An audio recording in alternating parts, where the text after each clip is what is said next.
if we look at a few well-known brands, we'll see that each of them have a let's call it a personality. This personality could be sincerity, it could be ruggedness, it could be lifestyle, it could be sophistication, and so on. So if we look at Amazon, Amazon wants to create a perception that they are sincere, that they are competent, and that they are reliable. So if you order something from Amazon, you expect to get what you ordered, and you expect to receive it when they say you will receive it. If we go to Coca-Cola, when you see a Coca-Cola advertisement, it is usually, or often, it depicts people that are happy, that are socializing, either on the beach, playing ball, having a party, whatever. So the carefree perception or reputation that Coca-Cola is presenting through its ads come through clearly.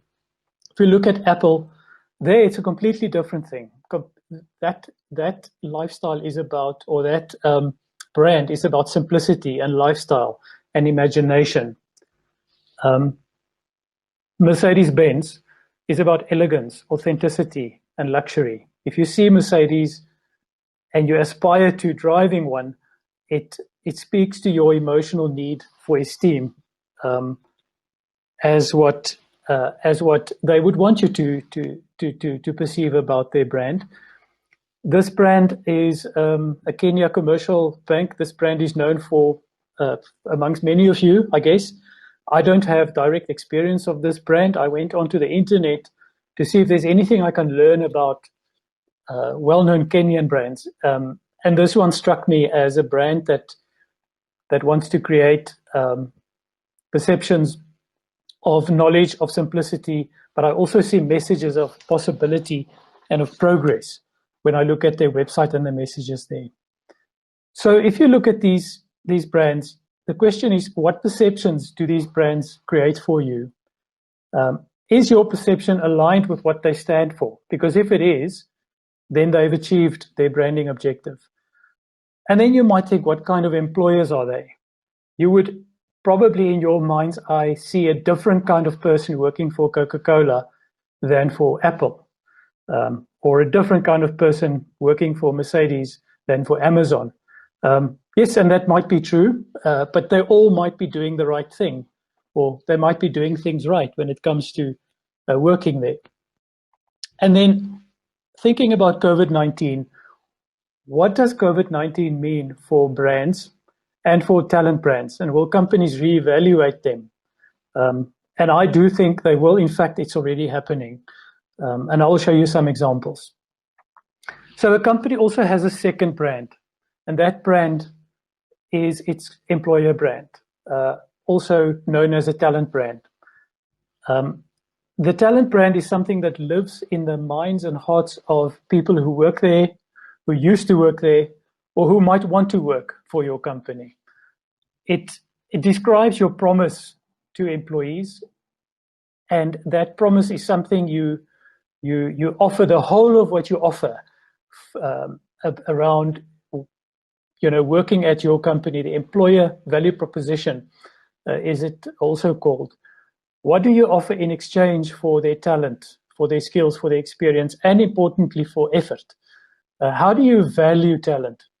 That is what a talent brand promises to people. And it's really important when you craft talent branding messages, that promise that you project is clear and is also aligned with your company's brand. So branding effort is always a joint, or should be a joint effort between obviously HR person, talent acquisition typically is where I might sit, might be elsewhere, but importantly, assistance from the marketing people in a company, because they own the company brand, they own the messaging around that. So collaborative effort is important, just between, just a side comment. The talent brand complements the company brand, therefore. It defines the essence, the DNA. Your talent brand should reflect what is unique about a company and the values that the company stands for. Importantly, the talent brand is more just what you market to job seekers. It also speaks to how you engage current and future employees. There's lots of research, and many of you probably have read much of these papers that get published from time to time, which basically says that the level of engagement that employees experience in a company can be correlated with high retention, which is obvious. If people are engaged with the company, they're going to be less likely to be looking for other jobs. Therefore, you will retain people, and if you succeed in retaining your best people, that's the best possible outcome. Which then means that success for the company is also likely to be better, because there will be less wasted effort on recycling employees, replacing employees, and training people who are possibly not necessarily good at their jobs. So employee engagement is an important outcome for talent branding. What's also important to note is how you engage with employees in good times and in bad times says a lot about your brand. If in bad times the company either ignores employees, treats employees with less respect than they used to, or they ignore the needs that come about as a result of the bad times, and COVID-19 is a very good example of that, then you lose congruency, you lose trust in your brand. So it's really important, and many companies are getting it right in these times, to actually increase employee engagement in bad times. So just to recap on what makes up a talent brand, it is influenced by many things. It's not one thing. It's not just the message, or it's not just pay and benefits. What you offer in terms of career and development opportunities, especially for talented people, speaks a lot about your brand. The work environment, also, especially now, and when I talk about work environment, I mean the office, the layout, the canteen facilities, bathroom facilities, and now when we start to working remotely, the working environment is now suddenly your study or your lounge or your dining room table. What does the company do to set you up for success in that environment? The way that they do that also will drive the key messages and elements of the brand. And then we can look at policies. Leadership is an important one. Many companies, leaders are associated with the company's brand. Examples, Bill Gates with Microsoft. That brand, the talent brand that Microsoft presents or presented under his leadership was very much who Bill Gates was.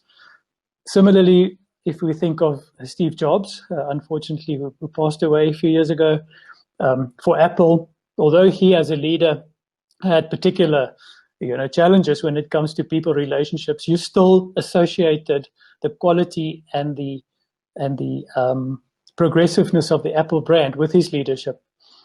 And there are many other examples. Culture and values, the way we do things, is really important in driving a brand. But what's more important is that companies do not act in ways that conflict with the things that they say they value. So if a company says we value integrity, but one of their executives get arrested for something like insider trading, then there's incongruence between the brand of the company and the values that they say they have. So it's really important that companies also have that almost, let's call it an internal compass, to make sure that people are honest and true to what the company stands for. We'll touch on communication just now, but that's the key driver, or not really driver, the key, let's call it vehicle, to reinforce the things that you want your brand to stand for and to be known for. Social responsibility and company reputation, I won't spend too much time on, but that's equally drivers of perceptions around a company's brand. There are certain things that one should focus on to control. There are certain things that you cannot control when it comes to employer branding or talent branding. You cannot control what the public thinks about your company. You can indirectly influence it by the things that you do and how you do it, and the messages that you put out, and how you do that, how you treat people, how you treat customers, and so forth. But you cannot script it. You cannot tell the public to think differently.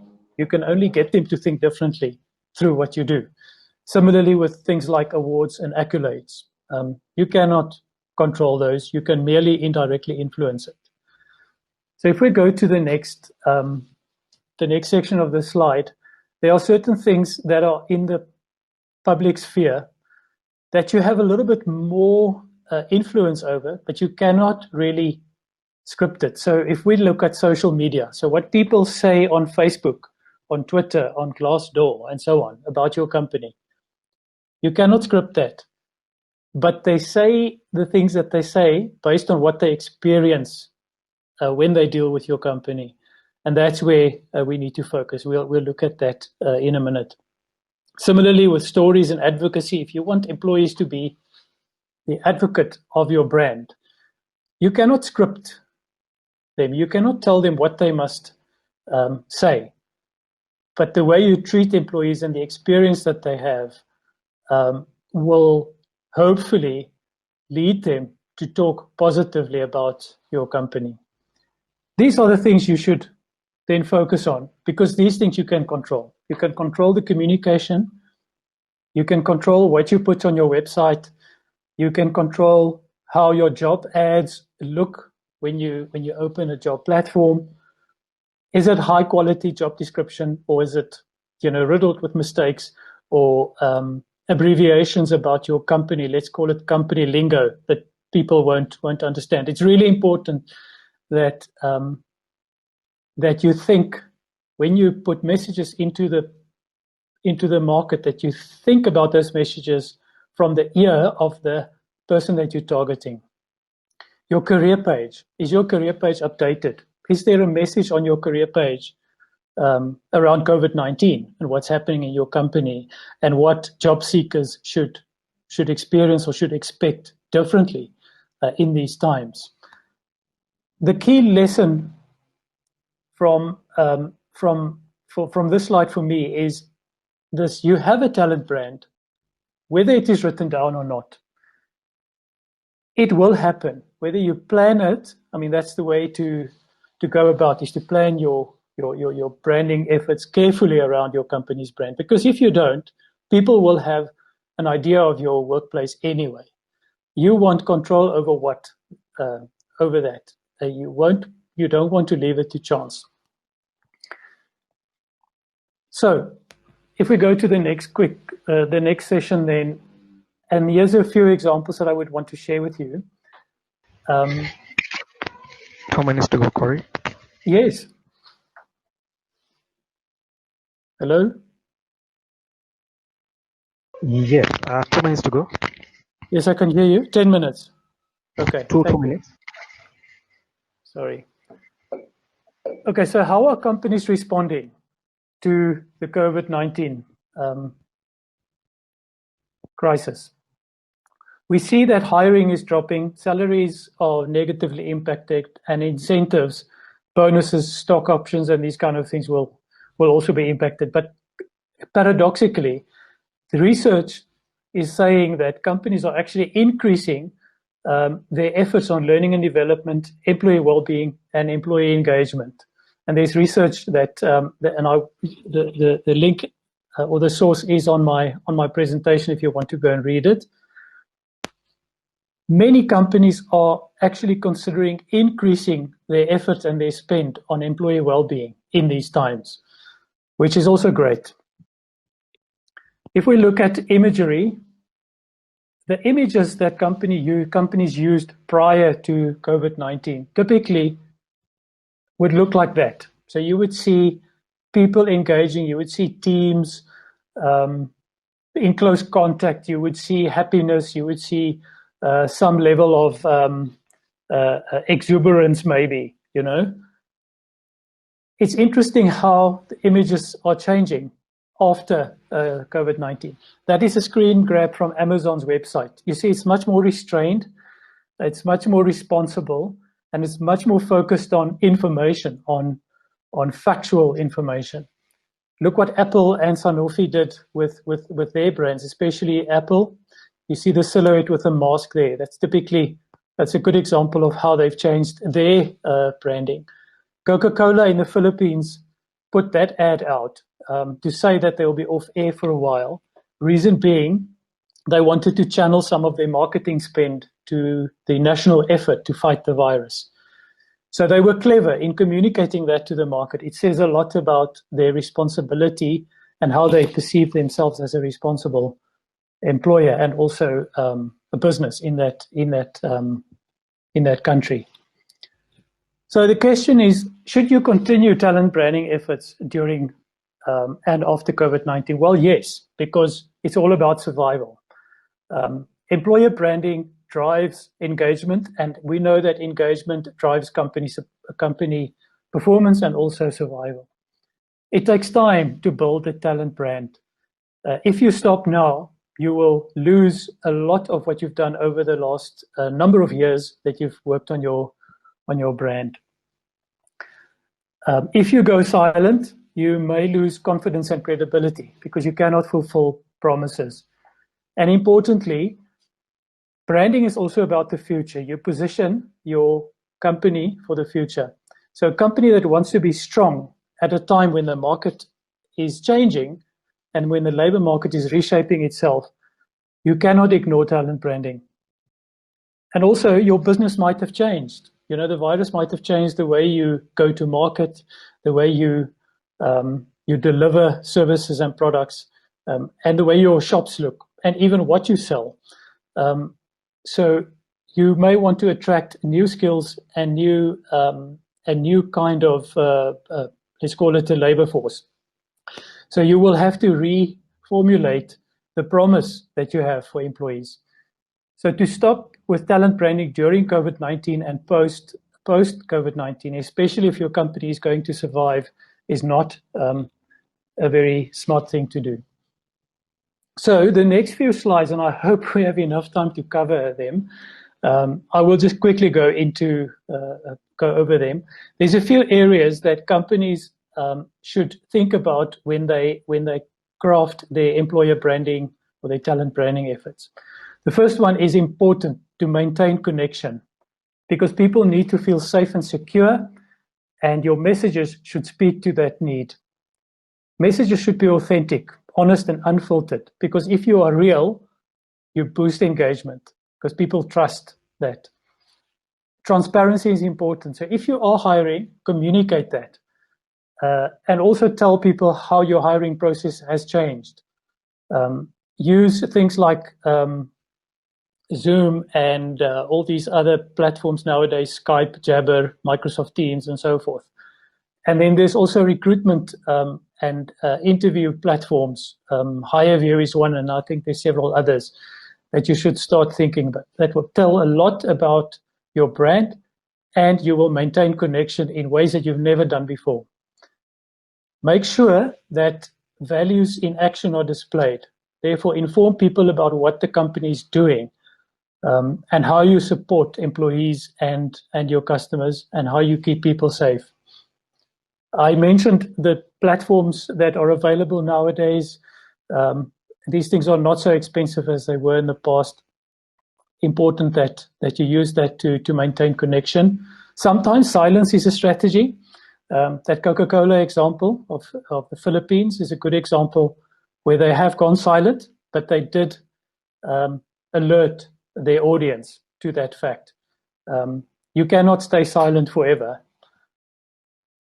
It's important to know when the right time is to communicate. And then lastly, when you communicate, when you maintain connections, focus on content. Be aware of the optics. So don't put images out that contain things like travel or holiday posts, things like that. It's not the right time for that. Focus on on content, on learning content, podcasts, practical advice, and so forth. And please don't make jokes about COVID-19 when you communicate to your audience. It won't go down well. The next area is diversity and inclusion. It's a good time now to focus on that, because diversity and a company that is diverse and inclusive attracts people who want diversity of thought, who want diversity of culture, and who value diverse leadership. It attracts because it's rich. Secondly, it is forward-looking. The way you treat people now is your D&I message for tomorrow. It's important to when your company starts hiring again, that these efforts have actually set up your brand for success. It drives growth. We know that highly diverse companies are more innovative. They have better market share, employee engagement is higher, and the company valuations are higher. And then importantly, retention. People who do not believe their company is committed to diversity are 3 times more likely to leave that company than others. The next area is the work environment, and this is really about the physical work environment. So key areas that companies are now focusing on during this time, and I think long beyond this, is health and safety, education. This is not just education from a learning perspective, but also educating people around the virus and what that means for their everyday living. Remote working, I've covered that. It's important. It's pertinent to note that about 20%, if not more, of the workforce after the COVID-19 will continue to work remotely. So what will companies do to ensure there are platforms available, people have equipment, connectivity, security, and so forth? Food and drink is another area that is a key risk area for infection. So companies will spend a lot of effort on that. And then organizing. How do you organize work schedules? Because you need to remain productive. You need to achieve your organizational objectives. So companies will be much more creative in scheduling work, allocating work, and then things like office layout and so forth, which I think some of my fellow speakers may have covered already. The next area is employee well-being, and I think there was a speaker that spoke about this, so I'm not going to spend too much on this. What I will share with you is the Mercer model, and employee well-being in this time that we are now with, and I'm just opening up the whole slide for you to look at. There's certain support, let's call it spheres, in which employees will require more support than in the past. I think on the emotional side, there will be an increase in efforts for companies to provide that support. On the spiritual things, where people begin to ask very deep questions about, where they are and what all these things might mean for them in the way that we are used to living. Income is a key driver, and I think will be a major result of the virus, where people will need assistance to deal with lower salaries, or when they get retrenched, how to manage with what they have. The occupational sphere, the way that companies will be organized is going to change. What does that mean for career aspirations and career goals? So from your employee well-being effort, you need to think about what you offer to your employees, and what do you want future employees to expect you. Same with social interaction. Same with the environmental needs that employees have. People who want to contribute to the environment, they may want to think differently about that now. Will your employee well-being program, provide guidelines and opportunities for that? And then at an intellectual level, as our workplace and the content of work is changing and future opportunities will look differently, people will want to be stretched in different ways, and they may want to be taught new skills. So how does your employee well-being program interact with your learning and development effort? Because that is where that connection between what you offer and what will be experienced by your employees and future employees will be connected. And then the boring stuff, which is really what we as HR people need to make dedicated effort on. That is, how are we going to address our policies and processes? How are we going to change these policies given COVID-19? And also the way we do this and the messages we take from this will have a positive bearing on the brand that you want to possess. So recruitment, for instance, virtual recruitment, virtual interviewing. How are you going to change your processes when a new person starts? The onboarding stuff. How will you get your equipment to him? When you do an assessment, online assessments have been around for a long time, but interviews not, online interviews. So to refresh and redefine your policy from a recruitment perspective, important. Similarly with employee relations, how will you deal with absences now that many people will work remotely? Learning and development is a key driver of employee engagement and a key driver of your talent brand. How will the way your organization is going to look in the future change what you offer in learning and development? Similarly with performance management, you can no longer, depending on your organization and how you change, you may want to conduct performance management in a completely different way. Set goals, give feedback to employees in different and new ways. Leadership and culture we've touched on before. It's a key driver. And I think as a result of COVID-19, companies will have a deep think around the leadership and culture that they want to, that will take them to the future. And the effort to leverage that from an employee branding perspective must be a coordinated and well-planned one. Organization and job design. Thank you. Organization and job design, don't want to spend too much on that, but we can imagine how companies will change the way they work, the way they're organized, operating models and so forth. Compensation and benefits is a key one that will definitely have a major impact. If people want to, if some of you want to, share some thoughts around that, or maybe ask me for some examples afterwards, we can do that, because I think my time is almost up. And then exiting. So when people exit the company, that experience also drives your employer brand. Sometimes you want them to come back, so-called alumni. So how do you treat them during that exit period is important for your talent brand. So in conclusion, and if the moderator will just allow me a minute or two to finish, I'll really appreciate that.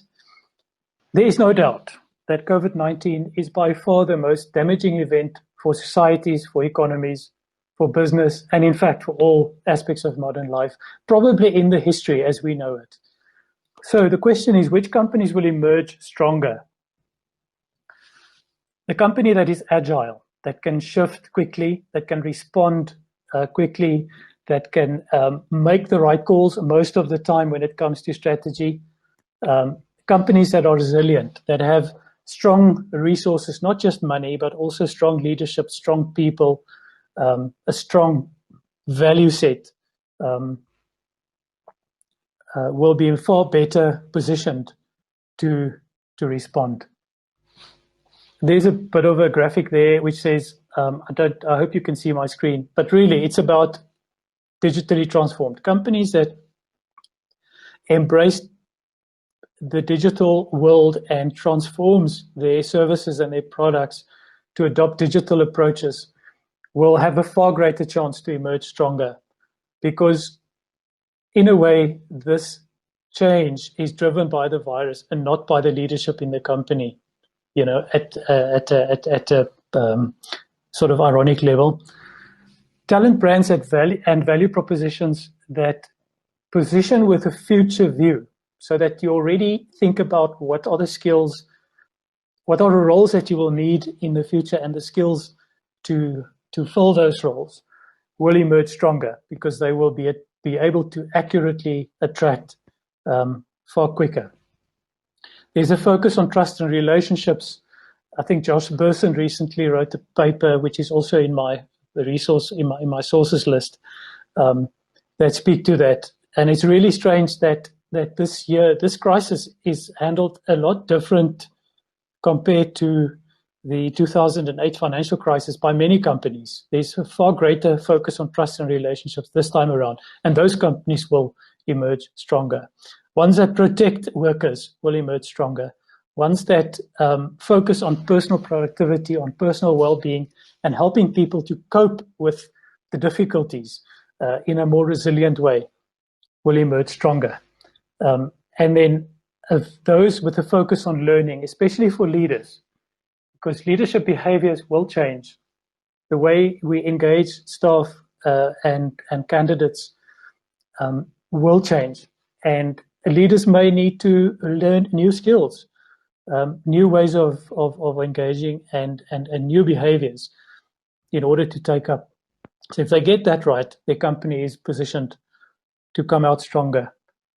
And then lastly, what we also see is there's a shift to empathy in the culture and the leadership of many companies. And that is also likely to allow them to come out stronger. So that is really what I wanted to share with you. I hope I made well use of the time, and once again, apologies for the difficulties we had earlier. There's just some information if you want to reach out to me. I also have a website. You can see it there. There's information on there, and then my LinkedIn profile is also indicated for you there. Thank you.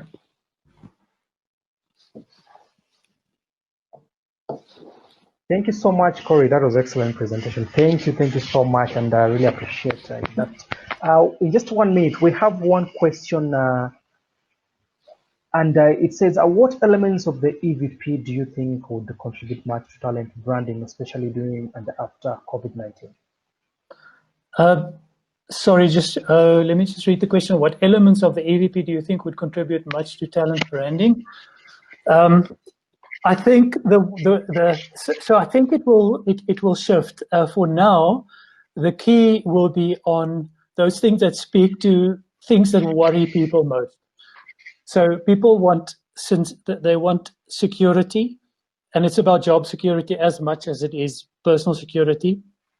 They will ask questions around, is there hope for the future? People's domestic situation will be probably quite challenged, especially if they have little, small children.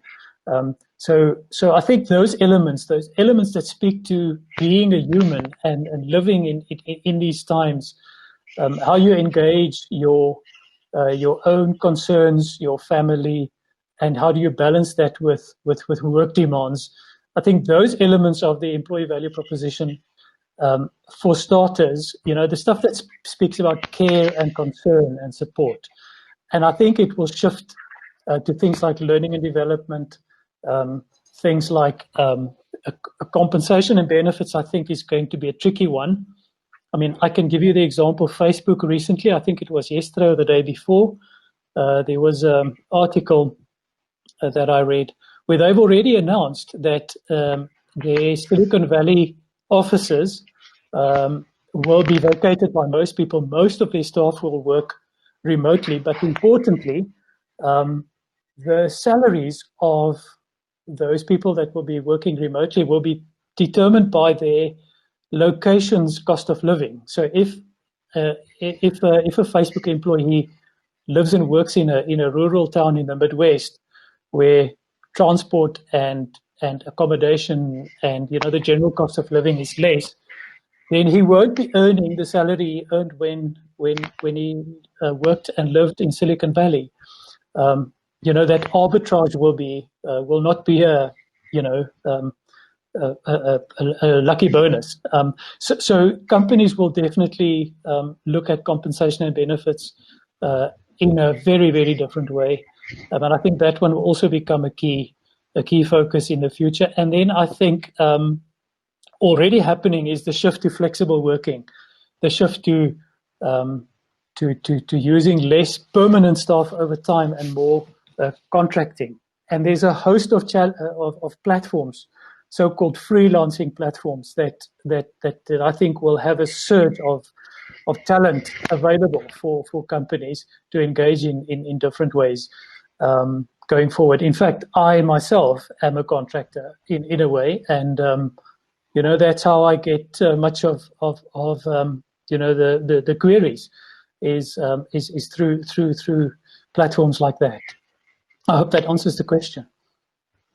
Yes, that's so brilliant. Thank you so much, Corey Peters, for joining us for this session. We truly appreciate your time. Okay, it's a great pleasure. Thank you very much. All right, thank you.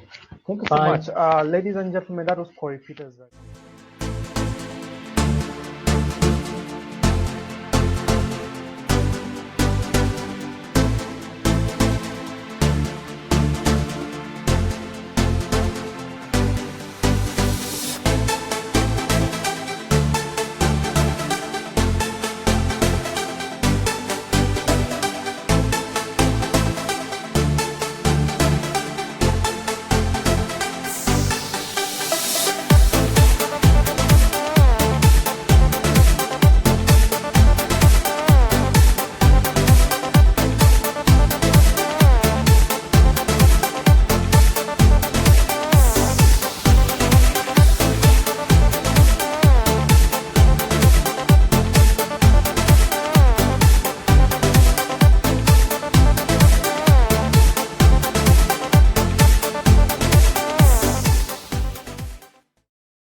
At home today as we are working, presenteeism, sick leave, negative impact on morale and engagement. We have seen these things before. People are working for longer to be able to afford retirement.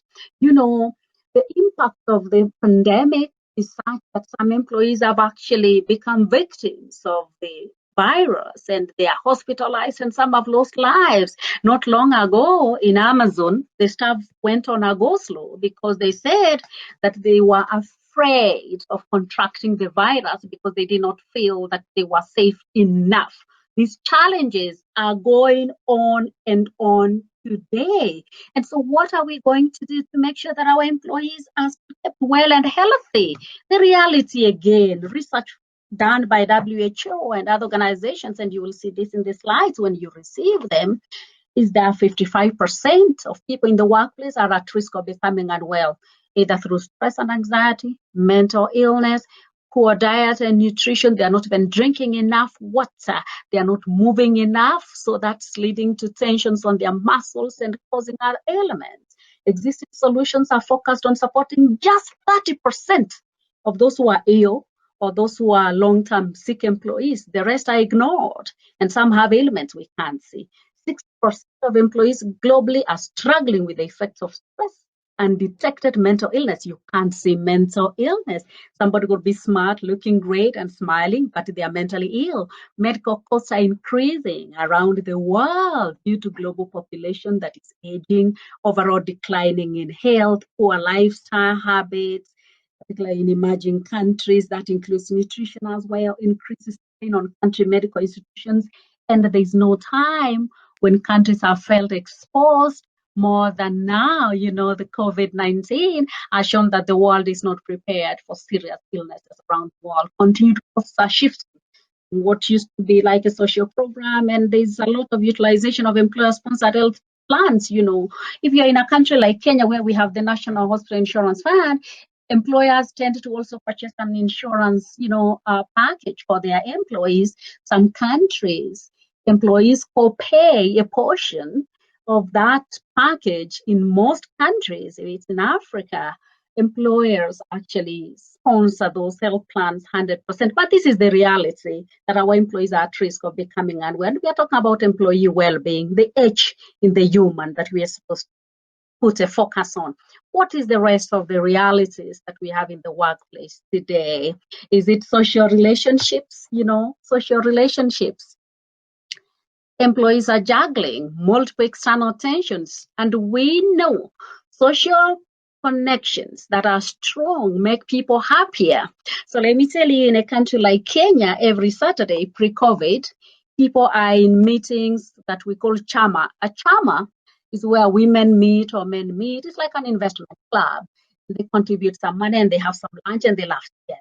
And marriage weddings happen on Saturdays. And then you happen to be an employer where on Saturday your employees work until 4 o'clock. At what point are they rushing to the wedding and to the investment club? Social relationships, they lead to a happier and physically healthier and employees, and it translates to work performance when people are socially happy, and so an employer that supports these social connections, they lead to a strong workforce. What about technology? Is it efficient? We have struggled a little bit right now, and that can cause stress already. Is it efficient? But this particular platform is very efficient. The speed to learn, unlearn, relearn. And yesterday, I think Dr. Ojuku talked about agility. Is the organization ready to make sure that when a new technology is introduced, that you have the speed, your employees have the speed to learn and learn new things without getting stressed, feeling anxiety that they are not able to catch up? Do they have the right tools for their work? Is there team coordination, whether you are using WhatsApp groups, you're using Slack, when you are holding remote meetings, or you're using Zoom, whichever that it is you're using, or whether you're using Basecamp to track in progress on certain projects? Do your staff have the right tools? What about living conditions?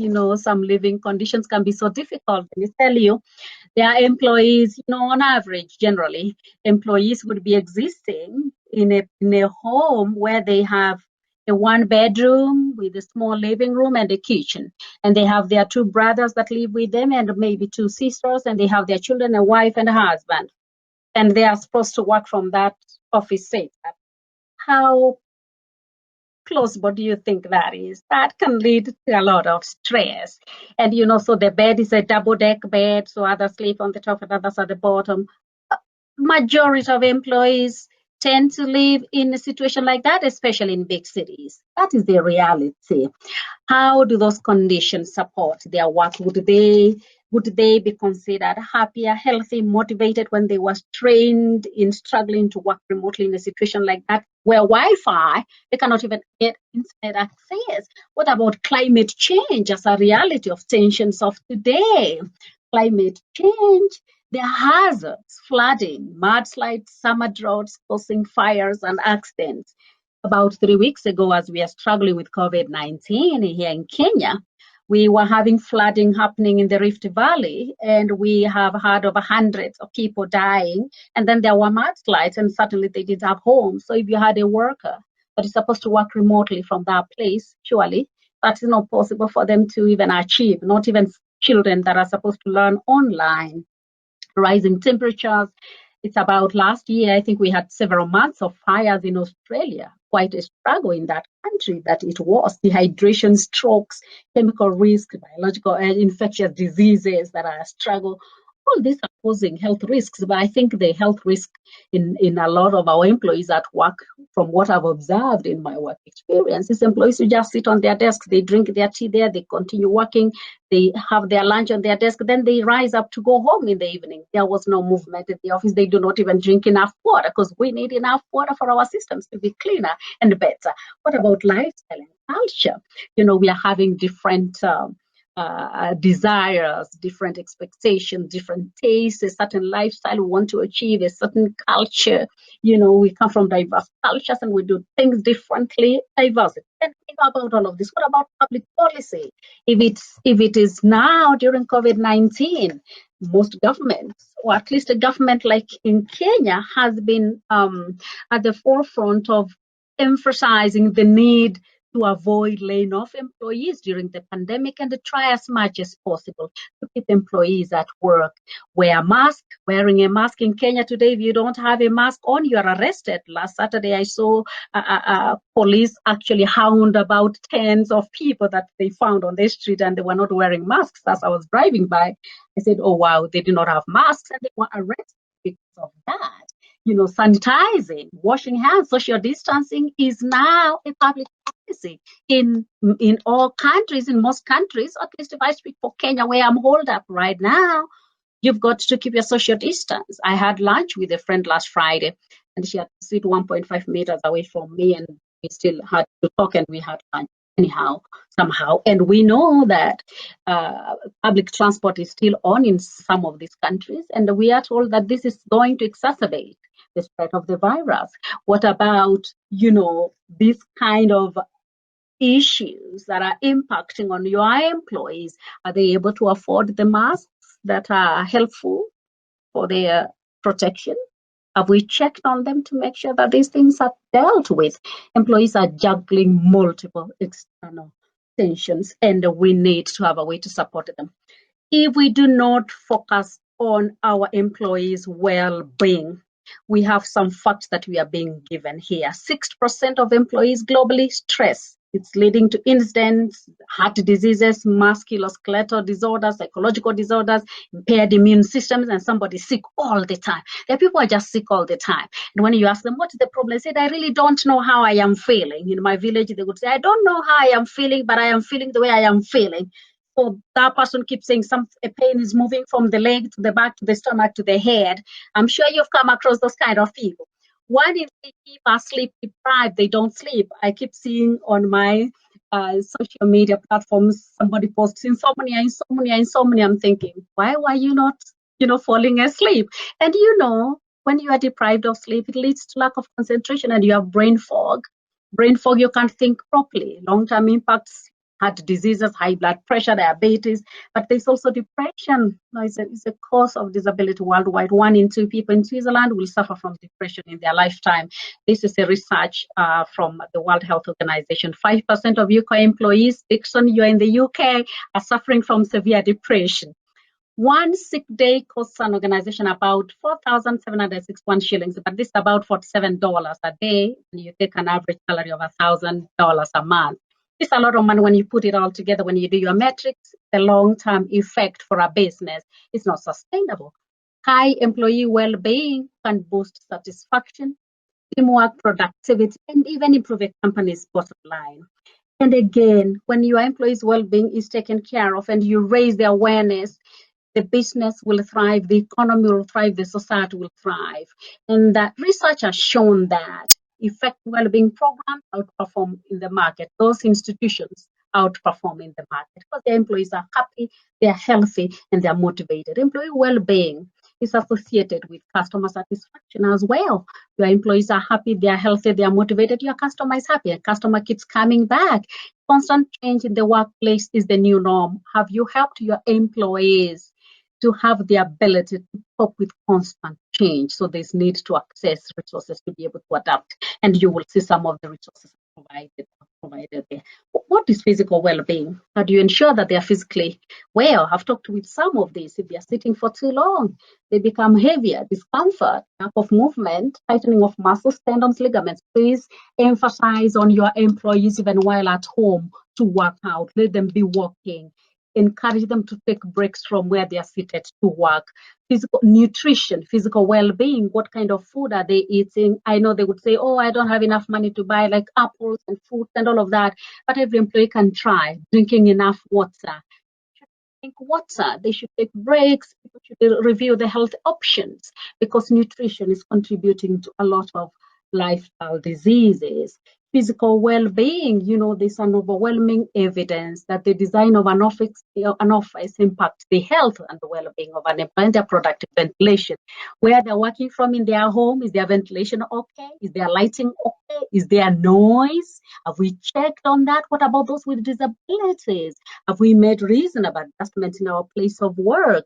But during this period when they are working from home, what adjustments do they need to make sure that they have a desk that is comfortable, they have a seat that is comfortable? All these are things we must look into starting now and even going into the future. Social well-being, I already talked about that.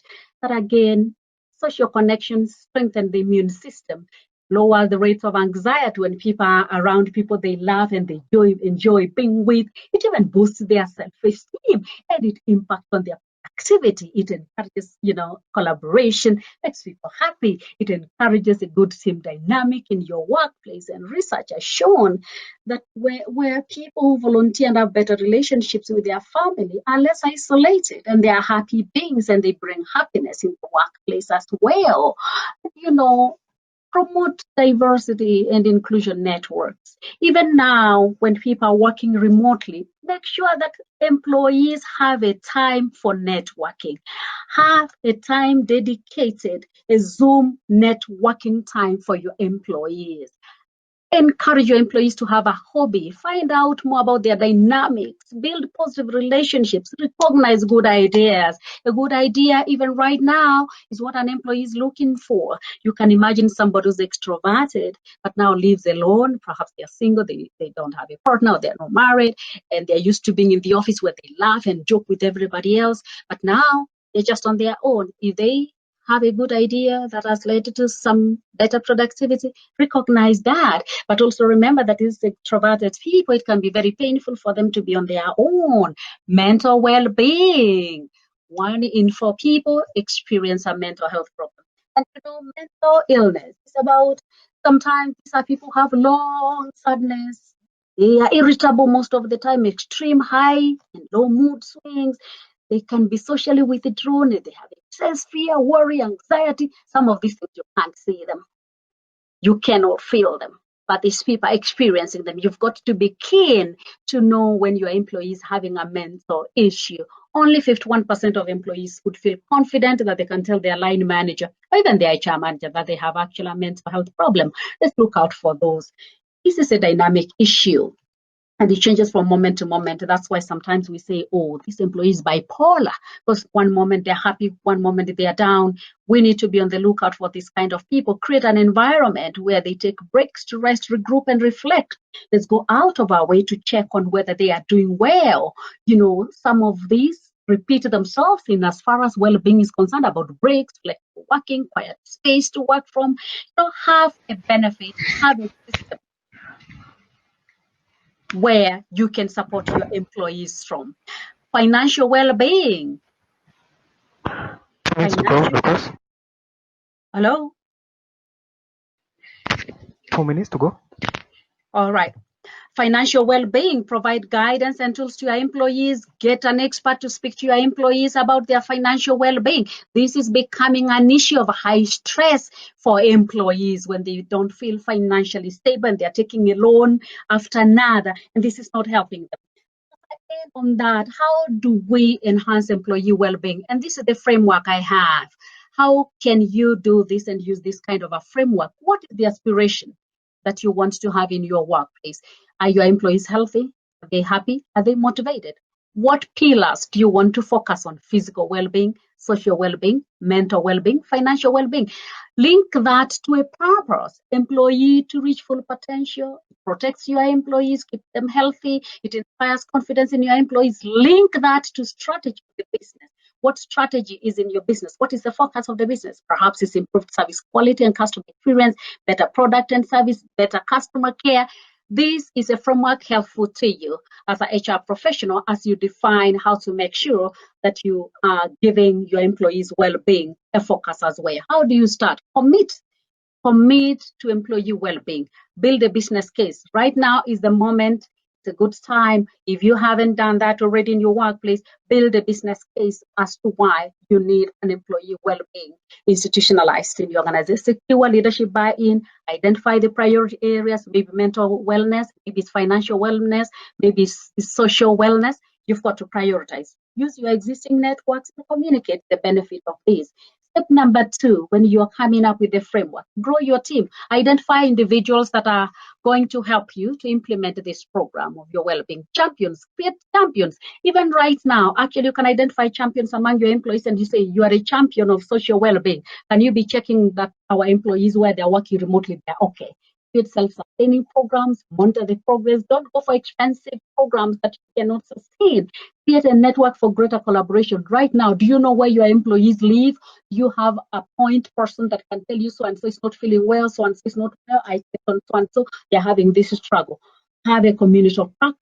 Finally, share best practice across the organization. Provide manager support, provide externally, in the industry and in your communities. Ask others who have done this successfully to support you.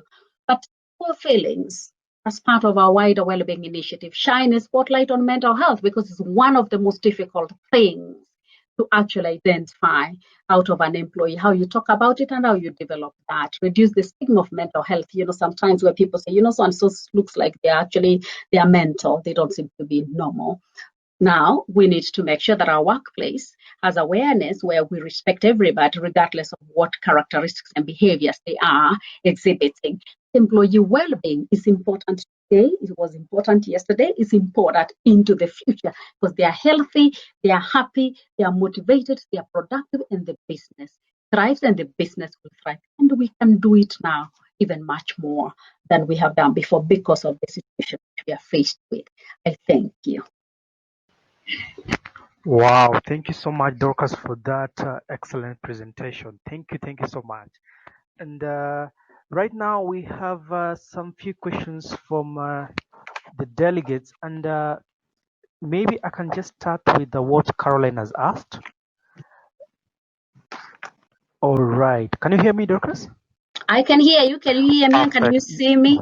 Yes, I can see you actually. So Caroline has asked, with these reality challenges, there is a tendency for people to overdepend on the employer. How can this be addressed? Good point. With technology, with lifestyle issues, with climate change, government policy, an employer can only do so much that an employer is supposed to do. I'll give an example. Social well-being. We can only give information to employees about how to make sure that they have social connections, whether through their, religious organizations, whether through their family setup, whether through their friendship networks. That we can give information. When it comes to technology, it's the responsibility of the employer, actually legally so, to provide working tools that are efficient for the employees to be able to deliver.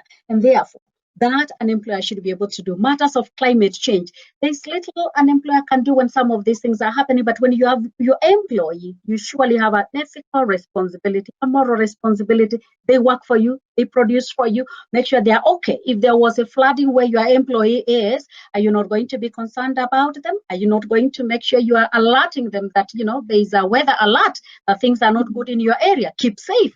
Right now, about the virus, we are making sure that everybody is keeping safe. Right now, we are making sure that everybody wears a mask, sanitize, social distancing.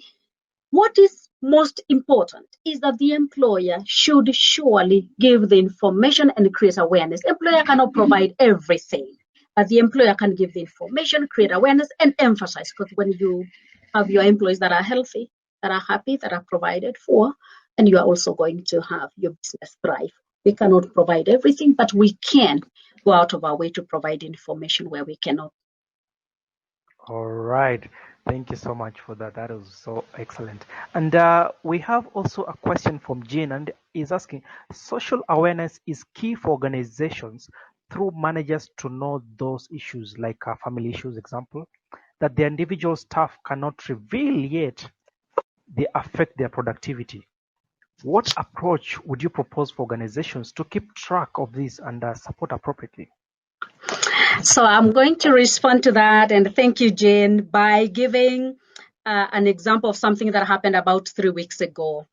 A CEO of an organization reached out to me and asked me to give him CVs of qualified HR professionals. And I said, okay, sure. And I got him about 10, 15. And then I asked him to make sure that he writes back to those individuals and let them know that they will get back to them. And I kept checking and I kept checking. And he told me, oh, no, I haven't done that. Something changed. Then he said, I talked to my employee, the one I wanted to replace. And I just realized that she was going through a most difficult family problem. And that is why her performance wasn't good. And we were actually planning to get rid of her. But when I looked closer, I saw what she does not talk about. I listened with an eye of seeing the unsaid. I said, something is not right. I called her to my office. I talked to her. She disclosed. And that's when we started the journey of sending her home to address her family issues. And we got somebody for temporary to deal with that issue. For you to have employees that can open up to their managers, they must be confident that they will be protected. They will be supported. Nobody's going to talk about them and their problems. Sometimes employees come, they share with us their problems and their challenges, and the next time that's the breaking news around the organization. Nobody's going to do that. Is your environment and your managers mature enough to see the unsaid things that employees cannot see and say, hey, you don't look okay today, can we have a chat? And that's how we are going to do that. Wow. That is excellent. That is so much good. So thank you, Dorcas, for your time. We really appreciate you taking your time to come and just teach us about the employee well-being strategies. And we really, truly appreciate your time. Thank you so much. Thank you, delegates who have listened in. I appreciate you and God bless. Thank you.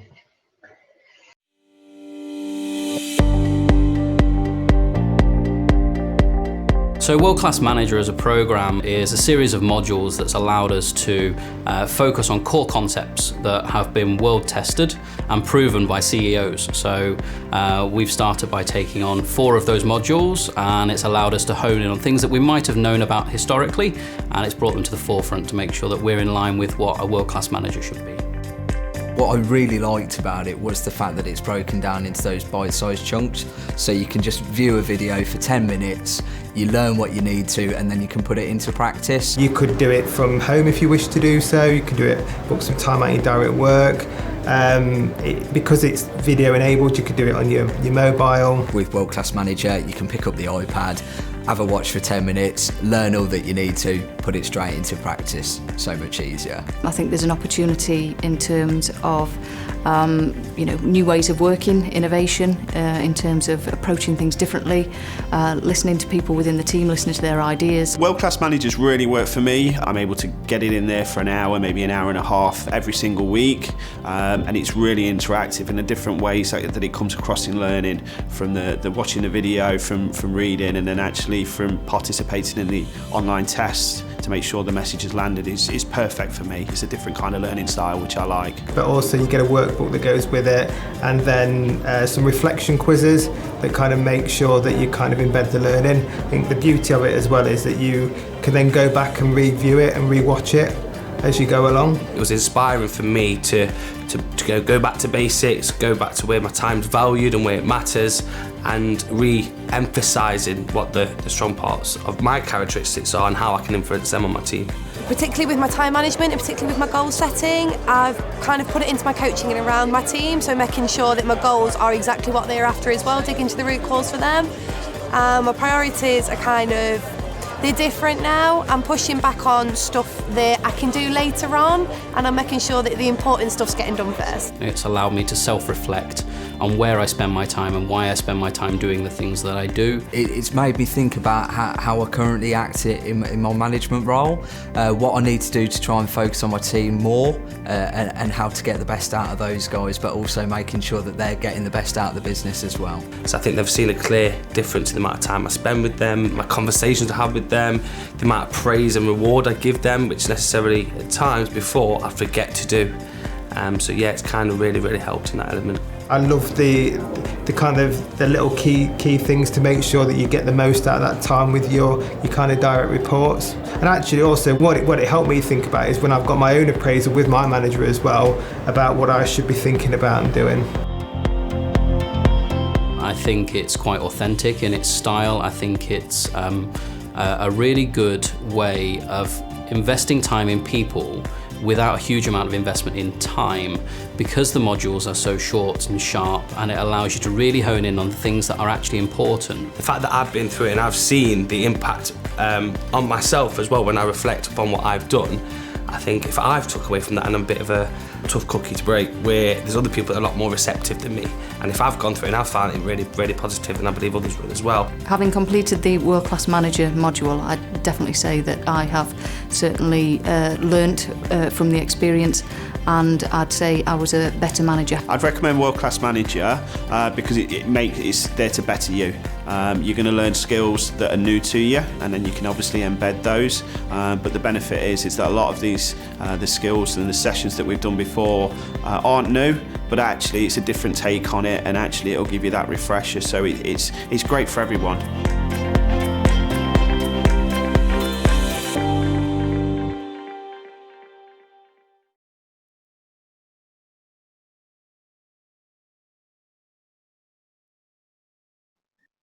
As I was just saying, this is me in the picture 20 kgs ago, not 20 years ago. I am the Chief Enabling Officer of Sinyong & Associates, which is my firm that I started 7 years ago, based in the UAE, but are working across basically all over the world. I've delivered sessions in many areas as a performance enhancement specialist facilitator. Even though it says that I'm experienced with 10 years plus years, actually this is only on the consulting part, but I also have another 12 years of sales, so in total about 25 years. And I deliver my programs in Arabic, English, and French. My whole interest is actually to make sure that I cover the content of Africa, because that's where my future lies, and I believe our future is. I've also just recently launched a Convergence of Mind, which is a business mastermind group. It's you should be able to hear about it very soon. Once you link up with me accordingly on LinkedIn, you'll get more ideas. But it's basically, we're looking at a one-stop shop where people can get a lot of ideas of what they can do moving forward.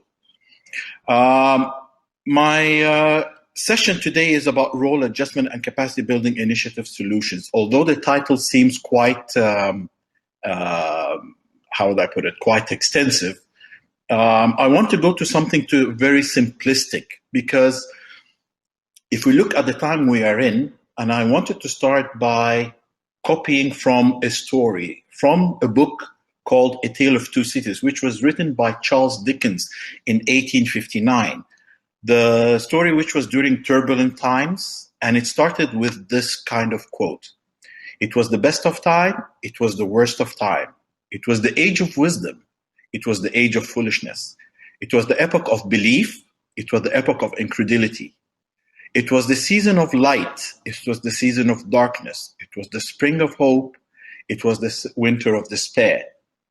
This sort of brings our current situation, whereby COVID-19 had forced us to basically take any crisis books that we have learned of, or that we have prepared, or that we have written, and throw it out of the window, and we have to rewrite new ones.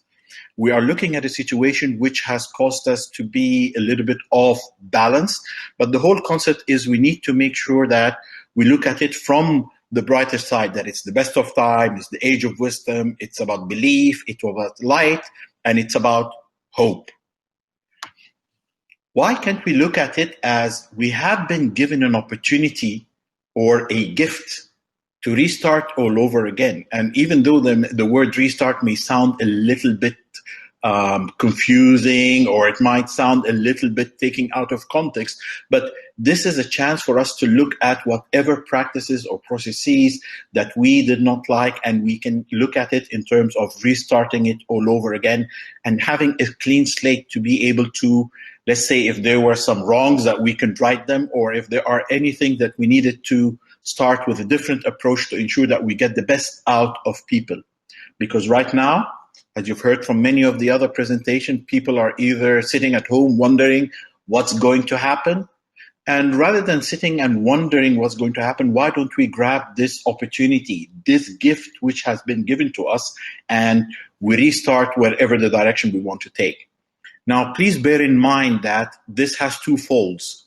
One of them is on the personal level, whereby us as human beings or as individuals, we need to make sure that we build resilience, that we start opening our mind to new ideas, that we don't start thinking about negativity, that we need to think about, okay, this is a chance, this is an opportunity, this is something that I can do differently, I can move on, I can do something, I can improve myself. And this has been seen, actually, if we have been following on LinkedIn or any other professional platforms, we have seen that people have gone for further studies, people have gone to improve on their skills, they've gone through different programs because this was an opportunity for them to reassess. Prior than that, we did not get an opportunity to self-develop. Now, all of a sudden, we had all the time in the world to develop. But again, it's all a question of develop to what aim. So as individuals, we need to look at it from that perspective. What's going to be my goal? What's going to be my aim? What do I need to work on as I move forward? Once I have worked on myself, now as I go to my organization, I'll be able to think differently. Now, when it comes to the organization, we know all organizations more or less have vision, mission, and value statements. Now, there are two things that are not going to change. Your values are not going to change because these are part of who you are. These are part of your DNA as an organization. Neither are your dreams or what we call your vision, but we will probably need to take a different route. So we need to actually review the mission statement. Why? Because even though the vision is still going to remain the same, this is something that is down the line. But right now, the route that we were taking, we need to look at it. We need to review it. We need to actually work on seeing what will need to work now that probably could not, or how we can reassess it and work on it accordingly. So the first thing that we need to start doing to look at it as an organization is to review our mission, because probably what was working before is no longer going to be valid now, with all the changes that I'm going to be highlighting for you right now. One of these changes is, once you have reviewed your mission, we need to see how is this going to impact the organization structure. Whether your organization is hierarchical or whether it is matrix, this is now a big chance for the big change to happen, because the change is already there. The transformation now needs to happen. Now, the organization structure, we need to review it and to start seeing what are the roles that are essentials, what are the roles that not deemed to be inessential, but could be essential in a different format. How can we actually reuse the people who may have, because what has happened, for example, in the region here, being based in the Middle East, having seen several crises, I see that the trend has always been, let's make sure the positions are redundant. They don't look at whether the people who are there can be able to do the job or not, but it's just like cut cost. And usually cut cost means sending people on forced leave or cutting positions, and people start finding themselves in a dilemma. Now, this is a situation which has presented itself again. We need to look at it from that perspective. Before we start going and taking any drastic measures, we review our mission statement, then we start looking at our organization structure, and we see how actually what needs to start taking place in terms of, well, one of the things that the organization are realizing now, that the office is dead. In other words, I don't need to actually go to the office to get a job done. I can get the job done from anywhere as long as I've got internet and I've got a laptop. Now, being sometimes in Africa, this maybe the internet stability may be a little bit of a challenge. But again, the concept of, well, even if the internet is going to be possible, what else can be done accordingly? Do I need people to come to the office? Because right now, this is probably one of the major savings that can start happening once you've had the organization structure in place. I don't need to have an office whereby I'm paying rent, I'm paying electricity, I'm paying utility. People, once they start realizing that they do not need to work in the office, they will start moving to the suburb. And this we have started seeing happening. People are moving out of the major cities. They're moving to the outskirts. Some of them are moving to what we would call, the villages. Some of them are going to live by scenery places whereby they can be able to relax and focus on how they can achieve the assignment that have been set to them, which is actually going to have another return in terms of the city not being crowded. So there is a plus and minus, but this is what changes that are actually going to happen as a result of us looking at the organizational structure. Now, one of the other things that we need to start looking at is the talents. We are no longer bound by having talents, hiring talents which are only in our city. Because of the ability of having the internet, you can actually hire a talent everywhere in the world. As a matter of fact, some changes that have started happening, for example, on Google or Microsoft, they have decided that they're no longer going to require people to come and work in the offices until 2021. So people will be able to work from home. Google has already started hiring talents all over the world. They said we no longer need people to be, for example, by geographical location. As long as you've got the talent, we will hire you. So you can imagine now these changes that are starting to take place and that are impacting the same thing we need as an organization to look at it. Once we have looked at the mission statement, once we have looked at the big change or the big chance that we have had on the organizational structure, and how is that going to impact people being outside of the office or not necessarily needing to be physically present, the roles start adjusting. We need now to start looking at what are the specific roles that are going to enable the organization to achieve that new mission statement. We're going down a different road. Now, this road could be bumpy as opposed to being nicely tarmacked. So the driver who may have been able to drive on a tarmac may no longer be able to drive on a bumpy road. So you need then a new driver who can be able to manage those bumpy roads. And that's what we mean by having a role adjustment. We need to look at what are the specific roles that are going to enable the team that is currently getting the job done to complete it and to achieve the mission statement accordingly. Once we have started identifying all these roles, now some roles we may discover that they are no longer required. It's a question of reassigning them to something else, because there is definitely an opportunity where there might be what we may consider as despair. There is always a chance.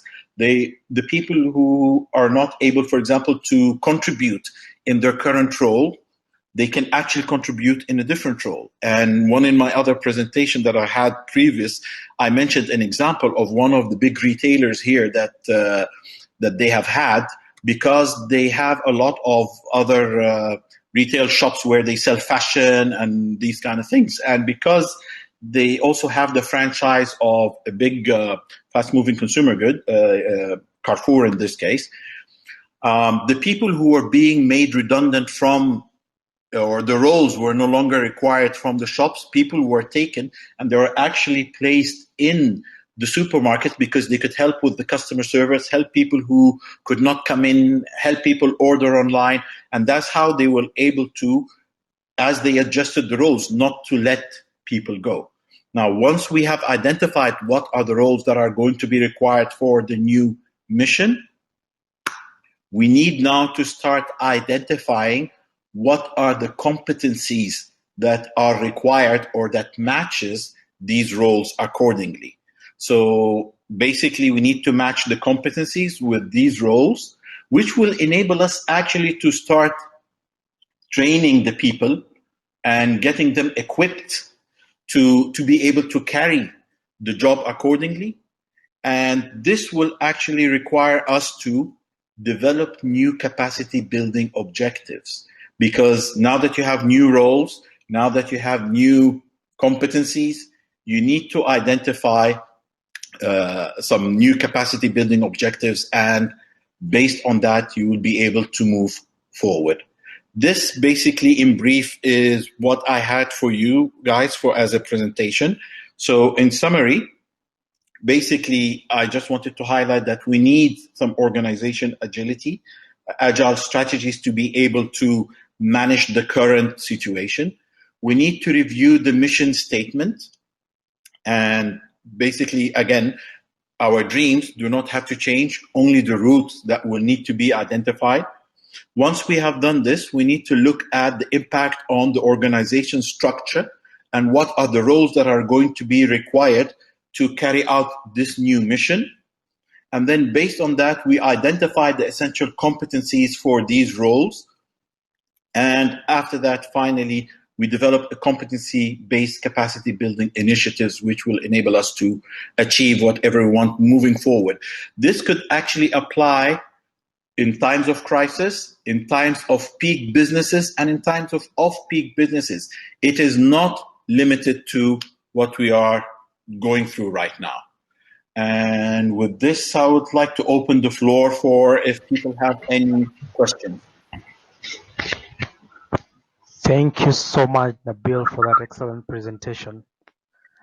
Do we have any questions from the delegates who are currently live? Highlight very briefly is there is really no magic bullet for what's going to be coming forward. All what we need to do again is just take a step back and look at what is happening and move forward. All right. We have a question from Caroline. What can you propose can be done in a government institution? Again, if you look at it, the process is not going to change. Maybe in government institution, again, if a government has already set a vision that was, because a lot of government I know of, like even in Uganda, there was Vision 2050, and I can't remember where else. There's always a vision of where the government wants to be in the future. The process is not going to change. It just depends on what institution, what is the mission of that particular institution. And as you review it, you need to look at it now. Is this mission valid at this time or not? If the mission is not valid, then the process will start taking place. Do we need to review the mission? You will need to review it. Then you'll start looking at the structure that will probably need to change, probably move from hierarchical, which is very entrenched in government, and maybe start looking at a matrix kind of approach to it, depending on how they interact with other government institutions. And then you will start looking at the roles that will need to be adjusted accordingly. The process is not going to change. It's only the mission that will need to be looked at.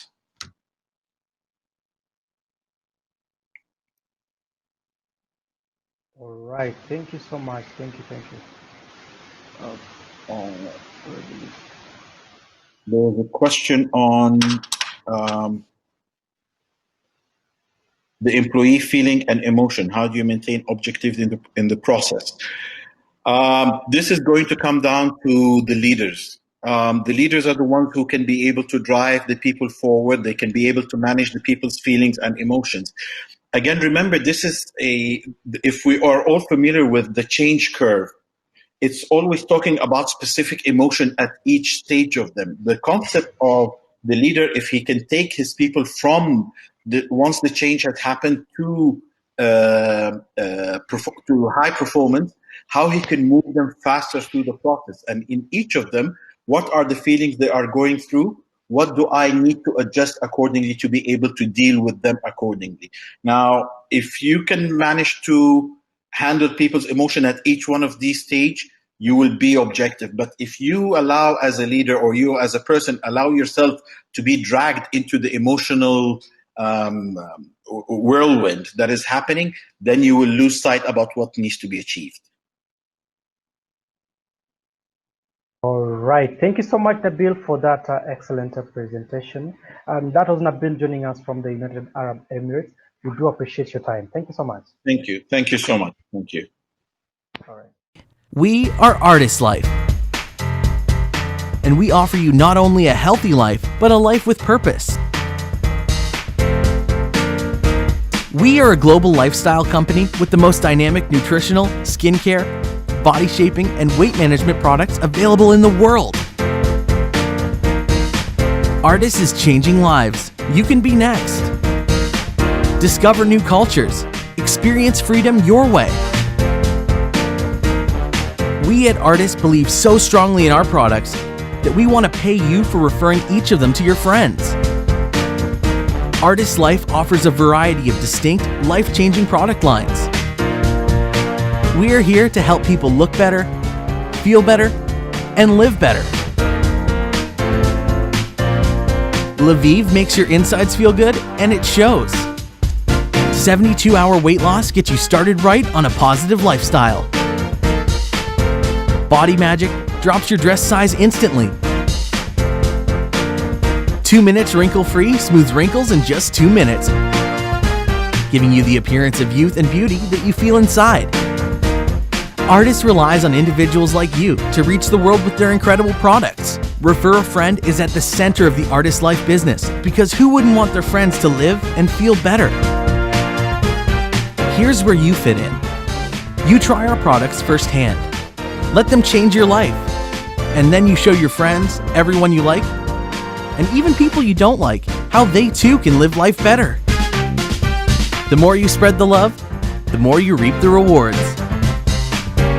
Our program offers you the chance to discover luxury travel, experience freedom with your very own new car, create a legacy of other powerful rewards, and generate a solid residual monthly and yearly income easily. Our vibrant, youthful, life-enhancing products can be shared globally in over 7 continents and 56 countries and territories around the world. Find out more about our life-changing programs by talking to the person who recommended this video. We are Artis Life. An appointment with Artis will change your life. So May is a global talent acquisition business partner at CETA, Greater Atlanta area in USA, and a talent acquisition expert in multiple industries with a master's in organizational leadership and an executive coaching certification. And she's also a strong situational leadership and collaborative style to drive results in full cycle recruiting and fast-paced environments.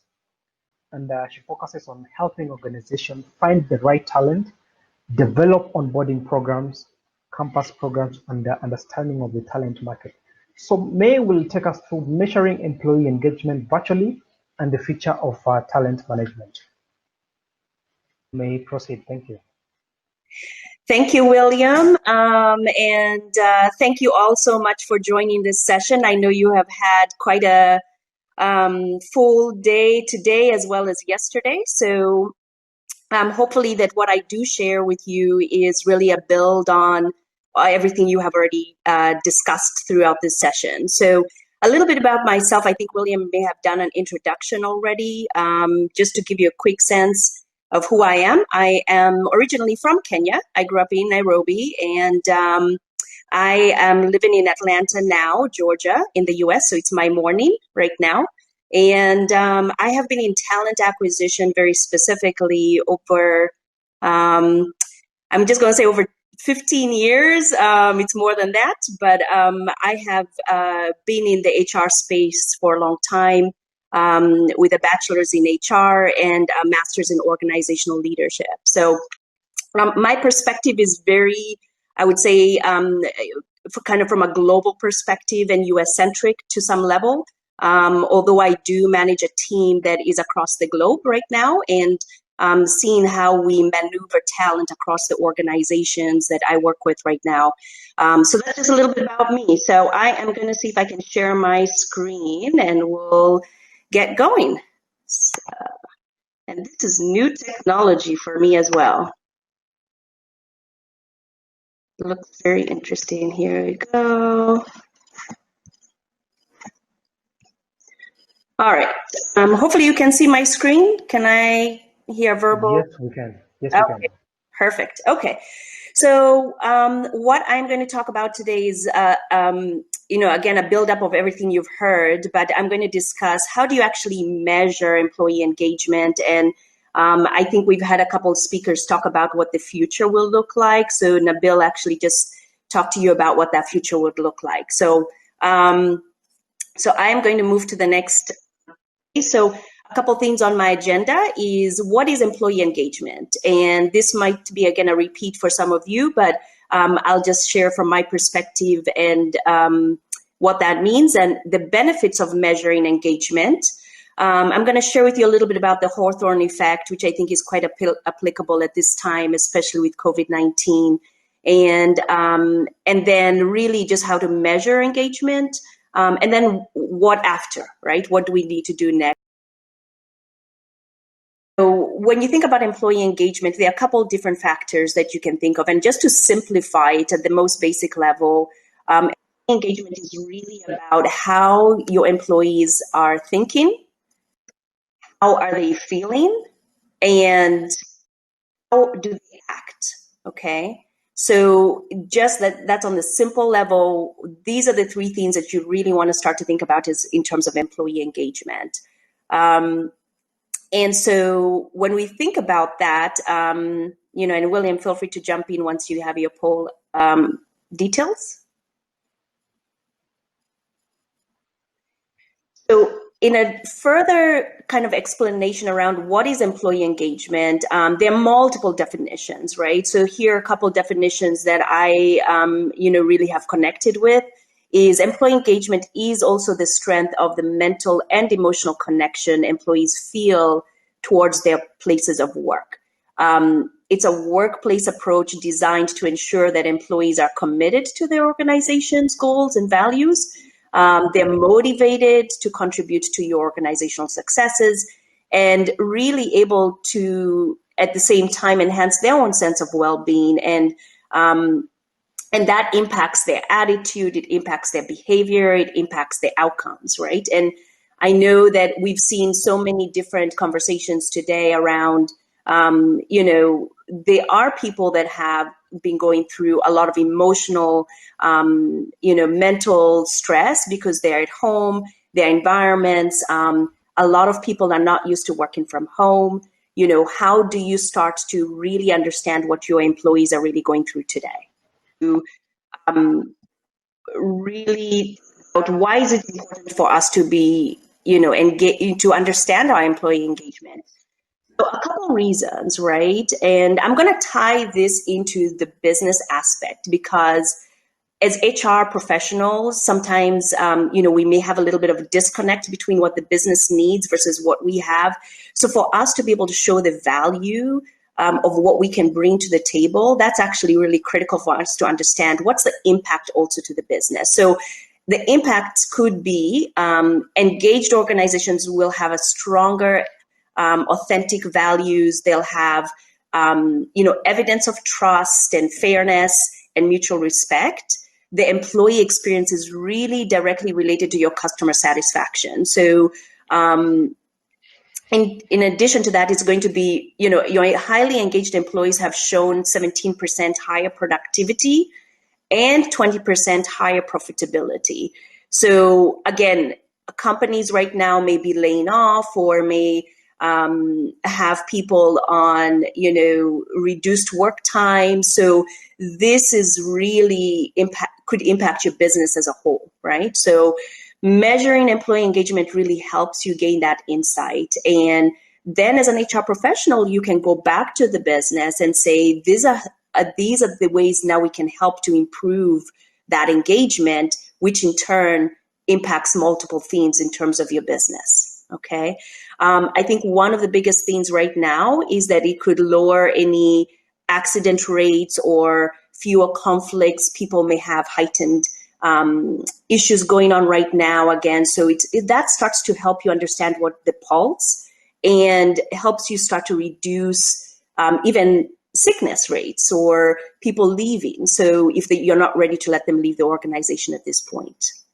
Okay. So that's the impact that you can have.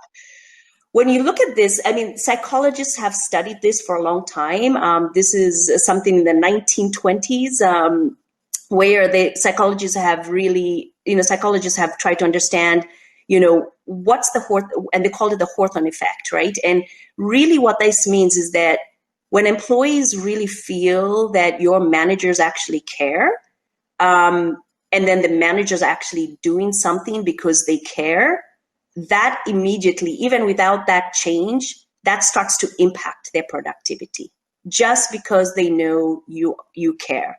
So this is a big opportunity for human resources during COVID-19 to start to ensure that your managers and your leadership is really focused on, that employee, because at the end of the day, they really are your biggest asset. So, think about that. It's called the Hawthorne effect, and it really does impact employees, even just knowing that you care. Okay. So how do we measure engagement? HR professional that is really going to have an impact on the business. So if you are doing pulse surveys, that's actually probably really good right now. If you're doing just an annual survey, you might really want to think about expanding that right now because of the current situation. And if you're not doing any surveys right now, the question will be, how are you understanding your employees today?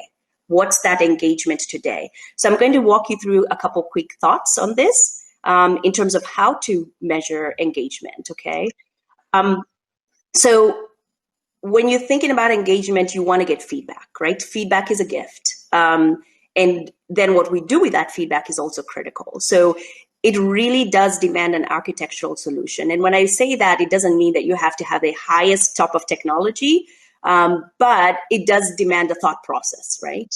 What does that look like? So this is an extract from Josh Bernstein, and these are multiple ways that they are looking at as an integrated solution around how do you obtain feedback.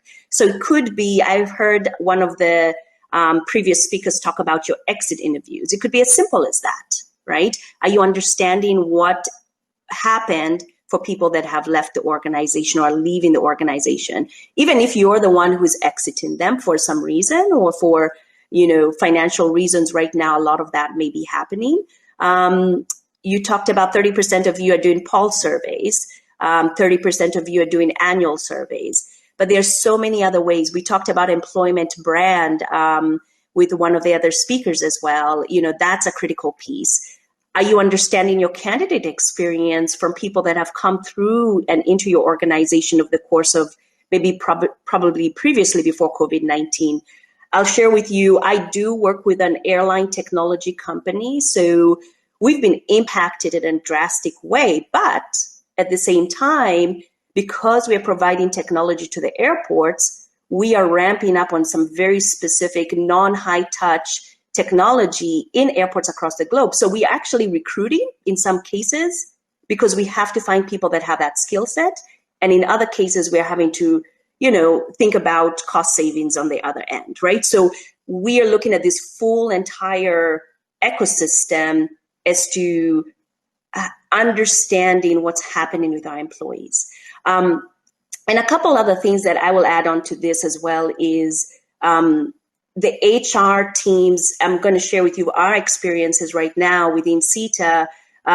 We are doing weekly check-in calls. The HR team runs those for employees. Anyone can join in the call, can chat and ask questions, and this happens on a weekly basis. And that happens geographically. And then in addition to that, the HR partners work with the business leaders, and the business leaders give weekly updates to the employees. So high touch, open communication starts to reduce that anxiety, right? So maybe think about doing things like that. If you're not doing anything at all, even just opening up a Zoom call for all your employees or Microsoft Teams, which is what we use. So whatever platform, think about how are you getting your feedback today, because that's critical for you to move your business tomorrow and ensure that your business does not go extinct, right? I'm in talent acquisition, and this is a critical piece because if your employer brand and how you're treating your employees today is not there, when the market reopens and there's a global search for talent, you don't want to get left behind. So as HR professionals, this is your opportunity to really show up to the table and produce some opportunities for the business to support them and the employees. Okay. What are some of the key questions you can ask? these are some very basic questions you can ask your business leaders and partner with them. What are our top critical business challenges today? What are our company's core values today? We heard Nabil talk about that might be shifting. Your brand might be shifting. So start, having these conversations is critical right now to see what do you need to shift, okay? Determine some of those outcomes. Is it safety, productivity? Is it turnover, customer loyalty? What are the focus areas so that HR is aligned closely to what the business needs? How will you be accountable for following up on these surveys?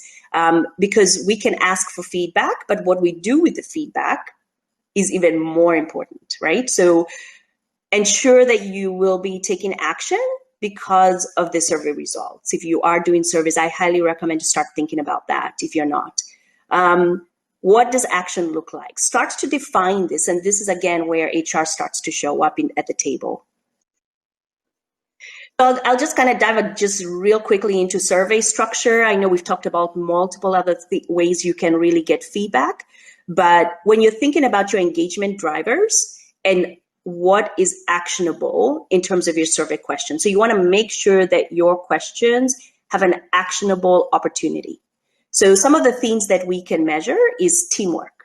Are your teams working well together? How do they feel about their coworkers? Do they trust your leadership right now? Do they trust their coworkers? Is career development, how do they feel? Now that might be a challenge today, but it's actually an important piece to think about today. Communication, change management, confidence in the future. How confident are your employees in the future of their well-being within the organization right now? Are their individual needs being met, like pay? And that could be a challenge, but communication is critical, right? Some companies are not giving raises, of course. Some are not. Some are taking pay cuts, right? Because they need to be able to survive in the current situation today. So communication is critical through part of this process. And do they feel valued and recognized? And I think one of the biggest things as well is safety. Do they feel that they are safe? Do they feel that once the offices are reopened, what are you doing to ensure that those offices are clean and secure, that they actually feel safe going back into the office? Okay. All right. So what do you do once you get all that feedback, right? I know I get feedback from friends. I get feedback from mentors. I reach out and ask for feedback from my manager. And then I also ask feedback from my direct employees. But what do you do when you get that feedback? So you want to understand your results, right? You want to take time to understand them. You want to also build a SMART action plan. So you can also, I'm sure most of you know what the SMART action plan is, meaning, it does need to be measurable. It does need to be actionable. You need it to be time sensitive. So that way you can actually execute on it. Have accountability and ensure that you're bringing in the business into that accountability. What we've done within CETA right now is that we've received all our survey results, and each manager has been debriefed with their results, and then they have to now align specific goals to make sure that they are accountable, and that's tied into their overall performance as well, right? So have accountability. Share your results, share them with managers, share them with employees. And of course, different levels will have different visibility, but again, the key is the communication, okay? And then make concrete goals and then follow up. So that follow up is critical so that they can have the trust so that this can be a continued cycle moving forward. So follow up is important. And there's certain things, then again, whatever questions you ask, make sure they are going to be potentially actionable. If you can't action on them, communicating that, what your priorities will be.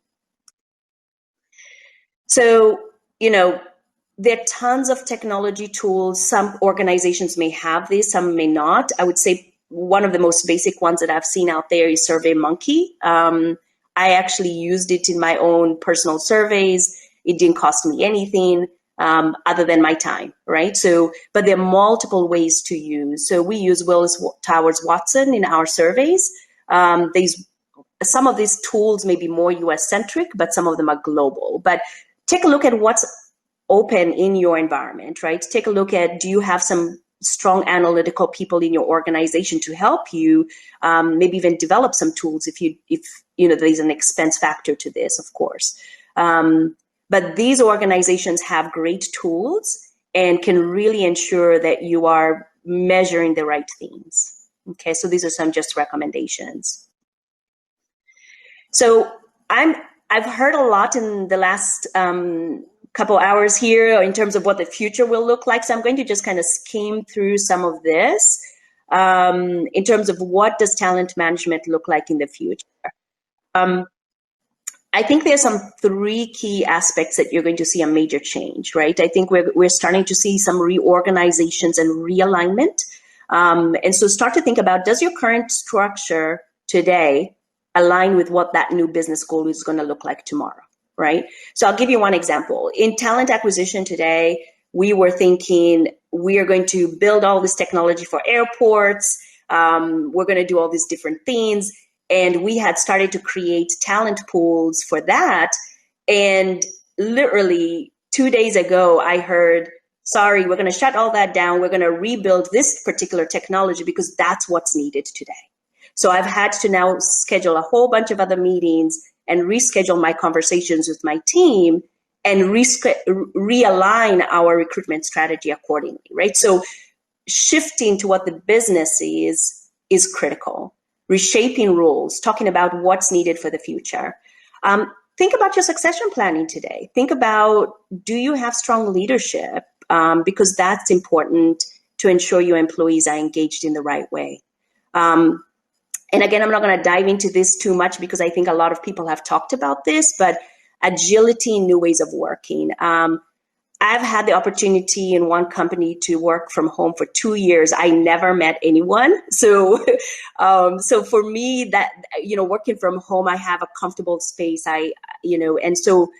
But I've created that behavior, right? So how do you help your teams? How do you help your employees create the right behaviors to help support them in working remotely? I don't see this going away for a long time. And in all honesty, there's been about a 600% uptick in remote job searches in LinkedIn, in the systems out there. So employees are looking for remote work. So you want to be ready to offer that as well, okay? Somebody said, I thought this was really funny. They said, it's not magic, and I agree, it's not magic, but I love the word magic. So employee engagement really is not magic. It really isn't. It's an opportunity for us to really help employees find meaning, autonomy, growth, have an impact, and a real connection, right? This is such an important point for us because these are basic human needs. People want to feel that they have meaning in what they're doing today. People are rethinking what they're doing today, right? Because so many things are happening across the globe. People are not making it through this. Some are just really struggling mentally. So having some magic to the table is actually important, right? And again, it's not magic, but it's really the critical 5 basic human needs. I think it was Dorcas who said, let's bring the human back into HR. And so what would great look like? I think we're all still striving to get to this, but Deloitte had a fantastic kind of map out in terms of what would great look like? What would an irresistible organization look like? So having autonomy, looking at smaller teams, on average between 5 to 7 people on your teams, leadership development, coaching and feedback. I'm going to touch on that briefly. Right now, I was doing, one-on-ones with my team every other week. I've changed that to weekly. I do one-on-ones every week, checking in on them. And I have an employee sitting in India today that, has probably lot of connectivity to what's happening in Africa. And so my one-on-one with him was about, how are you doing? How is your family? How are your children, right? It was reconnecting on a personal level. Productivity, giving them flexibility. Some of them might have to work late or early, depending on what their home life is. So again, these are ways that we can start to think about, how do we help the business start to move towards an irresistible organization. Okay. And the last piece being here is safety and security. There's a lot of anxiety going back into the office. Facebook, Google have said, we're not looking for you to go back into the office until next year. So there's a lot of anxiety that may have been relieved for some people. But for others, it might be stressful because they have to stay home. So again, thinking about what your employees are really going through, and that psychological wellness and support is so important. Okay. So my last slide here is I encourage you to make some magic happen. I encourage you to understand your employees. I encourage you to, really think about your position as HR and how can you influence what's happening today and ensure your people, your employees and organization are in a good space. So connect with me on LinkedIn. That I live and breathe on LinkedIn. So I am more than happy to connect with any of you. And thank you so much today. And if you have any questions, I am happy to answer them. Wow, excellent, May. That's excellent presentation. Thank you so much. So thank you so much, May, for that excellent presentation.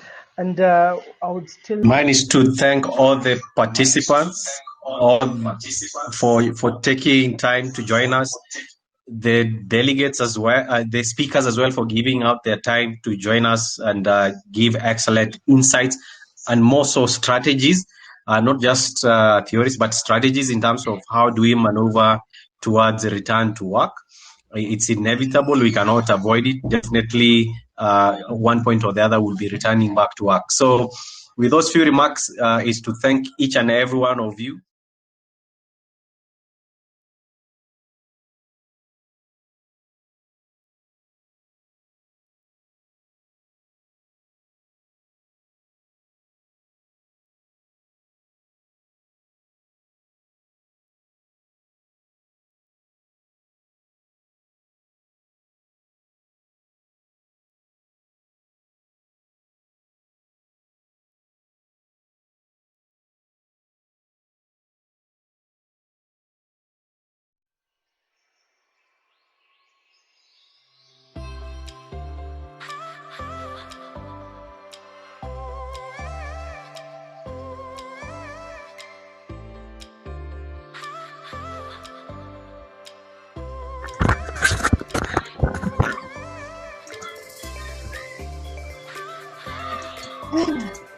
Accept my invitation, so they are coming your way. Just accept my invitation. Don't feel shy.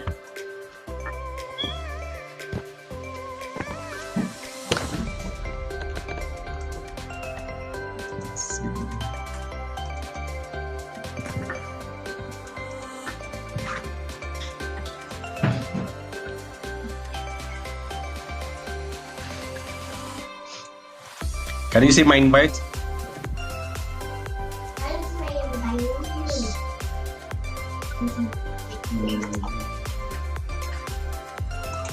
Some of you are declining. I don't know why.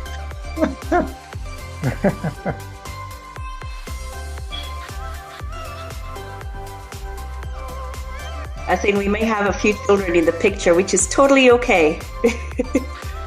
Yes, I can see Dorcas. Me. Okay.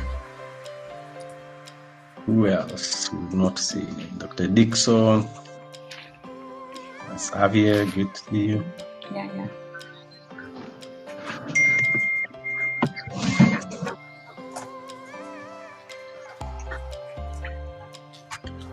Anyone else will not bring to the stage? Robertson is trying to join us.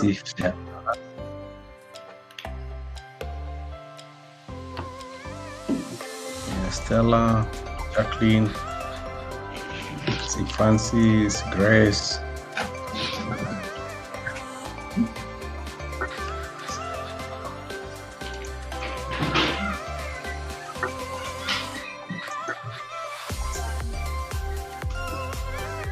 Okay. If you can see your picture,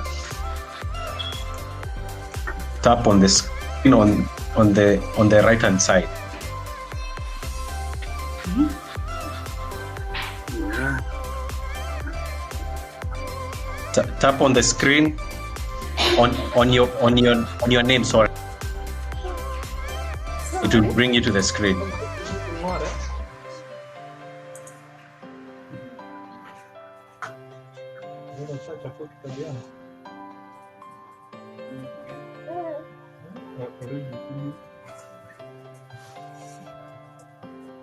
So what effect should we expect?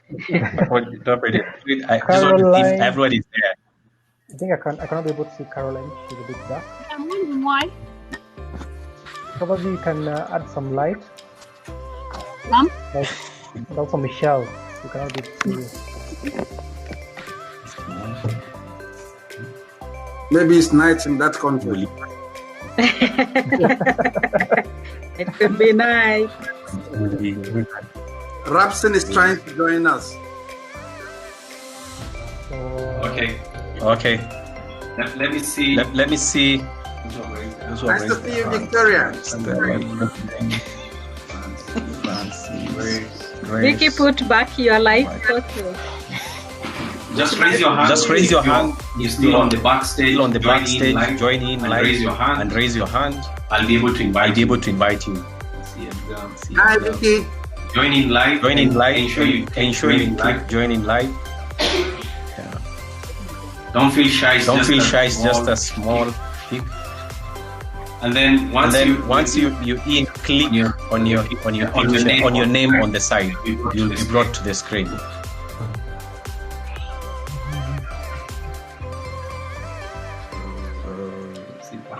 Pamela.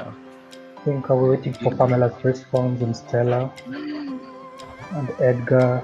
Any other person is left out?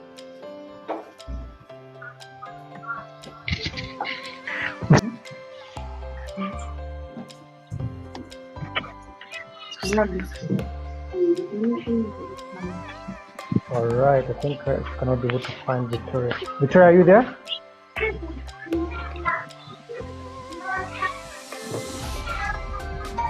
I think she's available.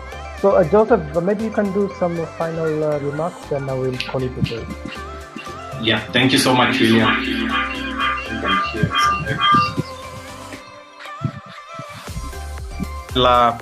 Stella, thank you for joining us. Joseph, can we make the lunch takeaway?